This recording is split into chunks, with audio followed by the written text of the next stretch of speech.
Hi, everyone, and welcome to another Springboard Spotlight. Today's spotlight is staging, the new merchandising solution. Before we get into our topic, let me introduce you to our lead curator, Melissa Gruenfeld. Hi, Melissa. Hi, Tom. How are you? I'm great. Thanks for joining us today. Thanks for So, having me. Melissa and I were speaking sort of offline last week. We were talking about one of her other passions and professions, which is professional staging. So, let Melissa explain to you what staging is. Melissa, why don't you give us just a quick rundown? Sure. So staging is it's a real estate term, which we'll kind of dive into in this segment about how it can apply to other areas and industries. But it's about creating the most appealing and inviting environment for potential homeowners, buyers for that matter, so that these buyers can visualize themselves, their families, their lives, their lifestyles in the space that we create. So it's about preparing the home for sale in a way that plays up the home's best features while downplaying its flaws. So while Melissa and I were talking about this, I think one of the things that really occurred to me was, wow, a lot of the things that staging does, a lot of the tenets, if you will, the objectives of staging are very much what retailers and wholesalers who have showrooms are looking at doing right now. So at its highest level, what are the essential goals of staging, Melissa, that we were talking? Sure. Yeah. So I put together kind of a list for you. So in staging, we want to maximize space. And under that umbrella, it's about minimizing clutter, emphasizing multifunction, and creating comfortable traffic flow. Then it's also about styling, how you style it and create a visual transformation. And then thirdly, we want to emphasize flexibility. Okay. So I think one of the things that I got out of you was that staging at its core is really about creating a welcoming space that's attractive to the maximum number of visitors or prospective buyers. And what's great is, isn't that really what the best retail strives for, is to create a really welcoming space that appeals to a mass number of people in its foundation. That's exactly it. So it directly relates to retail for those reasons, and we have the same goals. So, and a side note also is that we both know, and industry knows very well, that visuals sell, right? So it's all about visual appeal, and I'll give the real estate industry as an example here, but basically it's about the photography as well. We don't want to forget about how we present the space, not only in real life, but whether it's digitally, catalogs, advertising, all that is also super important. So you want to set up your environment in a way that photographs really well, because you want to draw those buyers in, and those potential homeowners, they see the photos first, and that draws them to the open house. So one of the things that about staging that I think really sort of, seemed like a dead-on match was staging is about space. It's about transforming a space. It's about the importance of space and maximizing it. So talk a little bit about how staging changes space.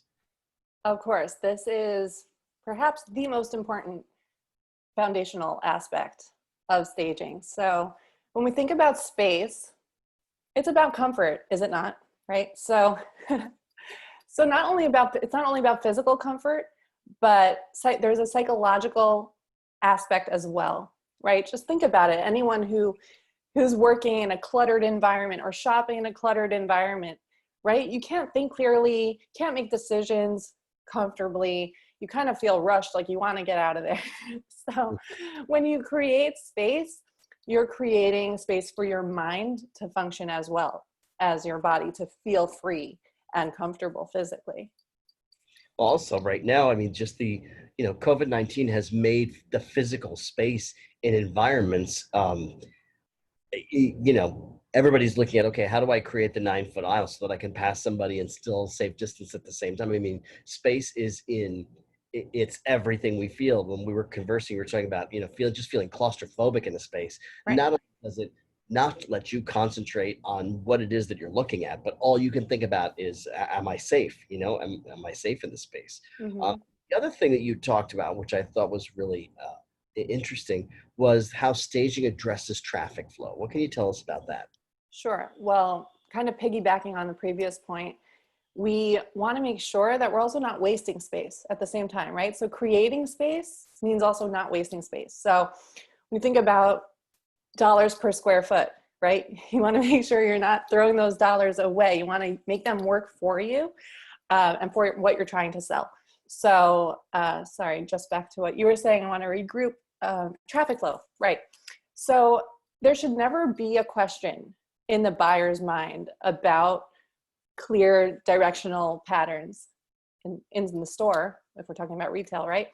Mm. So if traffic flow is important for selling a home, how much more so is it important for selling at retail, right? Yeah. So you're kind of taking away that guesswork, and just the consumer can just walk through and have clear directional patterns to follow. Your philosophies of staging are going to help people create a space that moves consumers through, that sort of intuitively tells them where to walk next without them even realizing it, really. Sure. It's almost like telling a story in a sense. Hmm. It's like mapping out that road, That's you what know, retail and is what you about. want to, right. It's about what you want to draw them toward and what you want them to see and in what order. Well, and when you talk about what you want them to see, I think one of the things that is really difficult for a lot of retailers, and that again came up in our conversation, was the issue of clutter. Ah, no, we don't want clutter. Get rid of that clutter. So staging also addresses that. In what way? In a huge way. I would say that comes second to creating space. Uh, in real estate, in staging for real estate, we start out in a clear, clean environment. Initially, if that space is not cleared, we give instructions to the homeowner to do so. We make sure that they get rid of meaning the current homeowner, the one who's selling. We ask them to clear as much clutter as they can, which is very hard for a lot of people. And then we come in and we kind of make sure that we get rid of any excess clutter that's around. So we're working with a clear space. When you clear, oh, sorry. Part of it is just when we talk about retail, really, we're talking about regimenting ourselves in some way towards assortments, because clutter in a home, it makes things look sloppy, but clutter at retail, just whether it's the fixturing or whether it's the objects that you're actually showing, it's too much choice means no choice at all in a lot of cases. And I think clutter interferes with making a simple choice. I think when we go into stores like, well, IKEA is honestly a good example. They've just minimized the mixing of messages, this cluttered sort of appearance, and created environments that are very easy to read, easy to decide, and there's not too many choices for a single functional object. In other words, you see a chair, there aren't 10 chairs in that space always that you can choose from. They create an environment where the choices seem, you can choose from many things, but your choice is guided by an absence of clutter. It's really, really Sure. effective. Absolutely. And you also want to make sure that, like we addressed before, you want to make sure that you're downplaying the flaws, right? So if you have clutter lying around, that's considered a flaw. You don't want your prospective buyer you don't want their eye to be drawn to that clutter. Right. And it So makes a mixed message. It says that you can't be decisive, so why should, it's, right. And it's also about sending that clear message to the buyer, because clutter will mess them up, right? It's going to confuse them, clutter their brain, as well as their, visual assessment of the space. many of us walk in with a cluttered enough brain that we need to add to it. That's So right. what about, you had talked about flexibility. How does staging deliver that? So so when I talk about the potential homeowner buyer being able to visualize themselves in the space, we want to create this story of what the space really, what it can be, the potential of what it can be for the buyer. So so you're looking at a room, but is this room just what it is at face value, or does it double as something else? Are there added features? Can it double as another kind of space? Can you be flexible with how you utilize the space? An example of a room, like, okay, so when you're presenting, you know, a lot of times you walk into a floor, into a home, and there's a single room, like, and you're trying to tell people what the options of that room are. Okay, so let's say you have a small spare room. It could be a guest room. It could be a home office. It could be a home gym. It could be a baby nursery. I'm sure it could be other things, but those, right off the top of my head, those are 4 other functions that room could serve. Mm-hmm. And there are so many ways that you can go about transforming the space and utilizing or investing in transformable furniture, or just rearranging the space plan or the furniture that you have in there to make it serve a dual purpose. So we arrange a lot of spaces as well. I think that, you know, one of the things that really struck me about that was at retail, we're constantly, you know, I feel like every place I've ever worked, or even the stores that I go to visit, seems like they really struggle with trying to make the space look fresh, look different, send a different message quickly and easily. And it's like just an arduous task to do it over a period of time. And, you know, so you had said that you were going to share with us some pictures of some, you know, some seminal types of pieces that can help you transform a space quickly, or Yeah. why don't you do that? Sure, I do have visuals. And again, keep in mind that you want to also, that the multifunctionality of the pieces and the fixtures that you want to use are also helping you accomplish that the decluttering aspect and organizational aspects. It's kind of an all-in-one neat trick if you can figure out what works for your space. So let me share the screen with you real fast. So I'm going to take you through some visuals that I came across. We'll start with some transformable, if you will, kind of flex furniture that serves multi-purposes. So here in front of us, we see it's a dining table that actually it's self-contained. So it has storage inside it. So you can store your dinnerware, your cutlery, and it's all nice and neat in one piece there. You know, and I think, you know, again, I'm sure we'll see this in other pictures you're going to show, but this is such, you know, you're looking at this from a staging perspective, but when we're talking, you know, you were saying this is just exactly what retail needs. We need to start, you know, it doesn't always have to be a fancy fixture company. It can be some great things that you buy at IKEA. And I hope at the end of this, you'll give your Springboard email so people can contact you about maybe some resources that you use, or Mm-hmm. they want to know anything else about staging, or want to contact you about anything. But you know, I think that it's sometimes the best fixtures you can get are actually things that are just available at retail to anybody.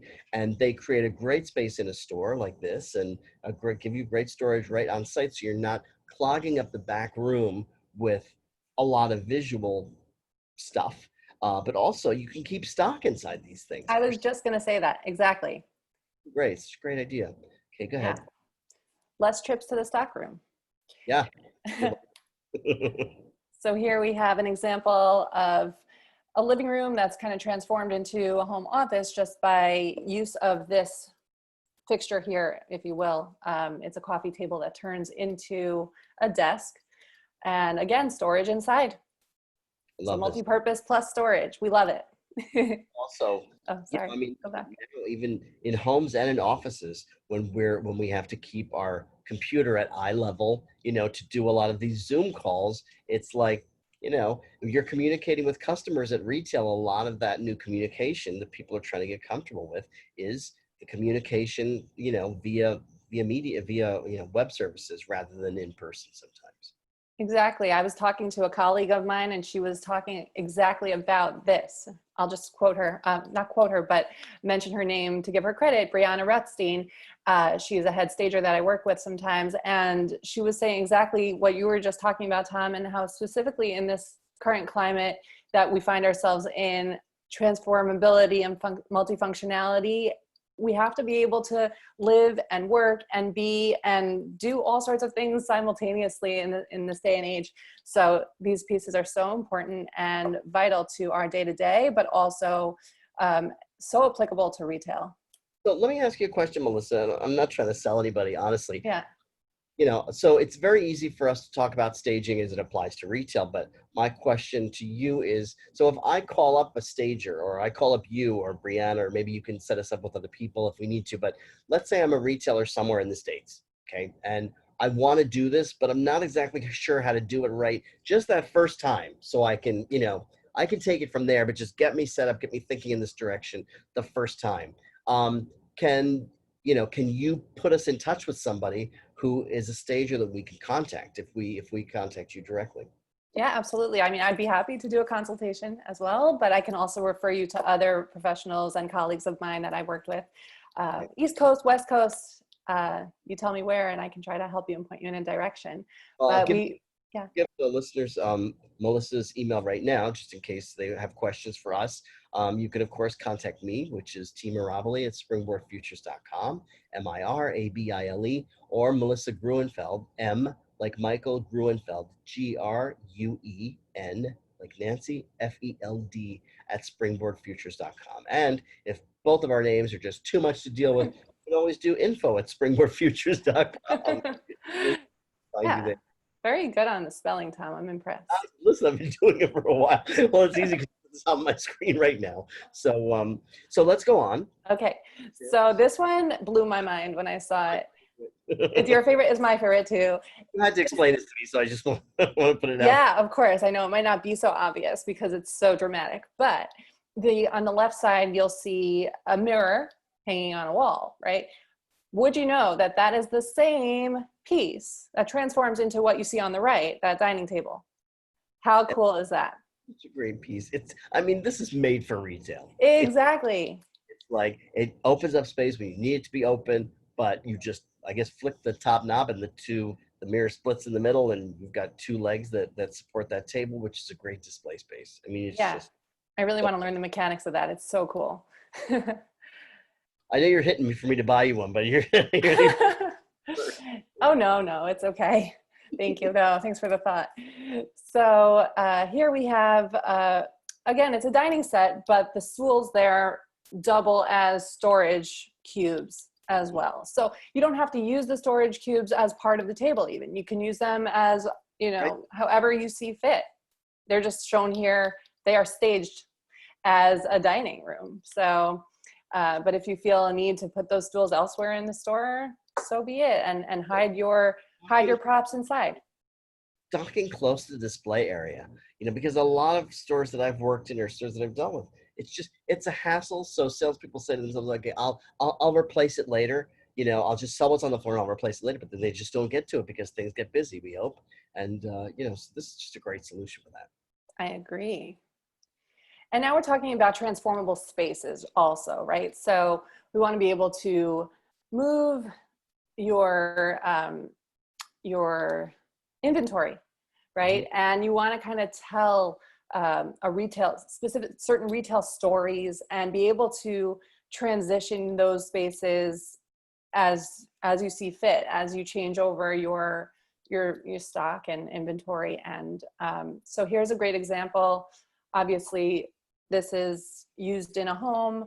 It's a home office that also transforms into a guest bed. So you have your guest room and your home office in one space. So it really helps retailers be more than just so many smaller retailers are crossing categories. They're talking in lifestyles. So, you're talking to a person who has a home office. Sometimes you want to emphasize that type of product. Sometimes you may want to move over and emphasize more bedding or more, throw pillows or textile type of product. So it really gives you some flexibility to broaden your assortments, which a lot of people are trying to do. And sometimes it looks awkward because it's always showing on the same cubes or the same, it's weird. So this is really terrific. Exactly. It doesn't take up too much space. Speaking of transformable spaces, right? Let's say you have stairs in your retail environment. don't let that understair space go to waste. Utilize it.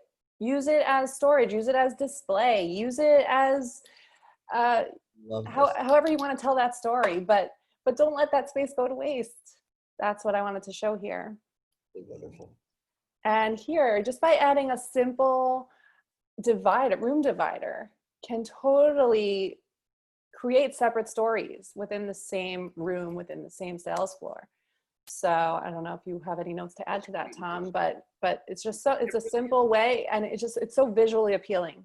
That's what I loved about staging is about enabling transformation and also letting you imagine things that aren't really there. Like when you see this, you can imagine it in your home, because there's no clutter here, very succinct message. I may not be all about the blue and green in my home, but I look at this and it's like, it just clarifies every message that there's so much breathing room physically and, and just intellectually. You just get to think. It's beautiful.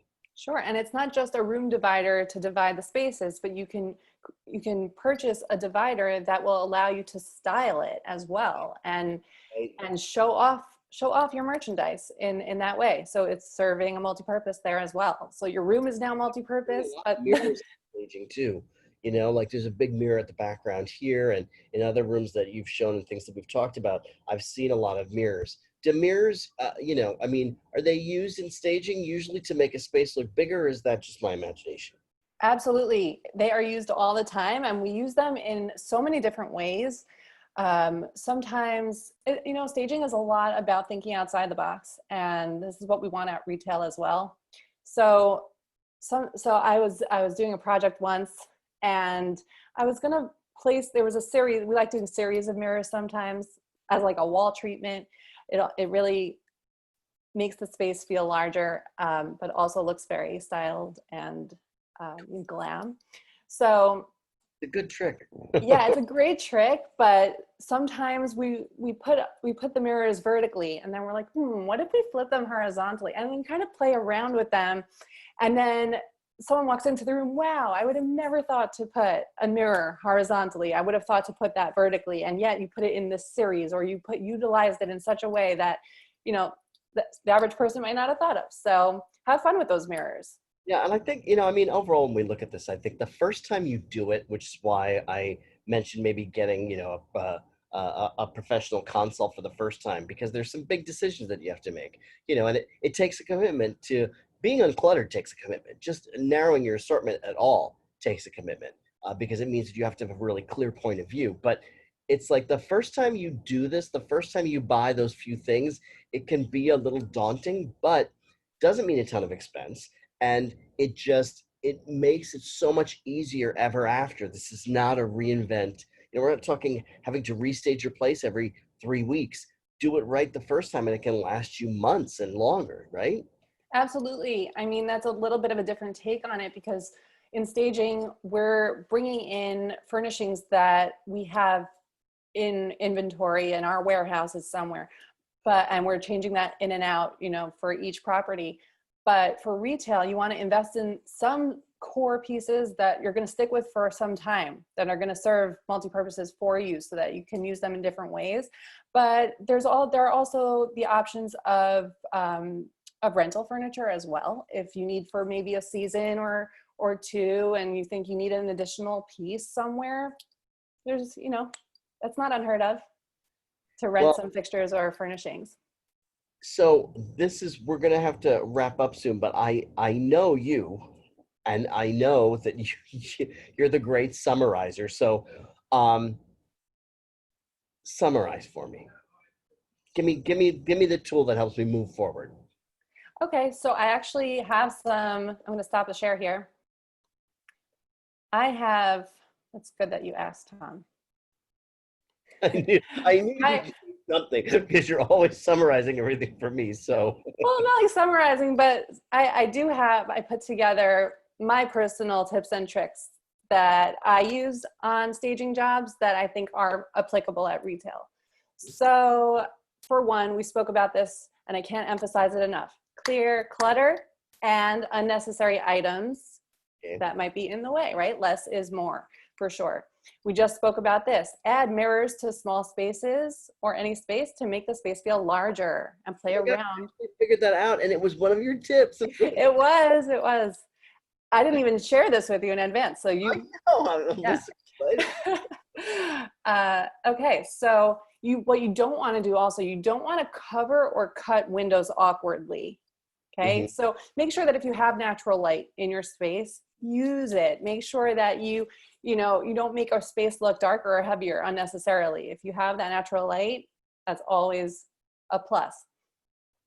Again, it depends on what you're selling or what your products look like, but generally keeping a natural backdrop with some pops of color, that will draw the consumer into the item that you want to sell. If you have color that you want that's appealing, if your products show color, for example, or pattern, and if your products are not that colorful or not full of pattern, then on the contrary, lean on texture, lean on pattern, lean on color.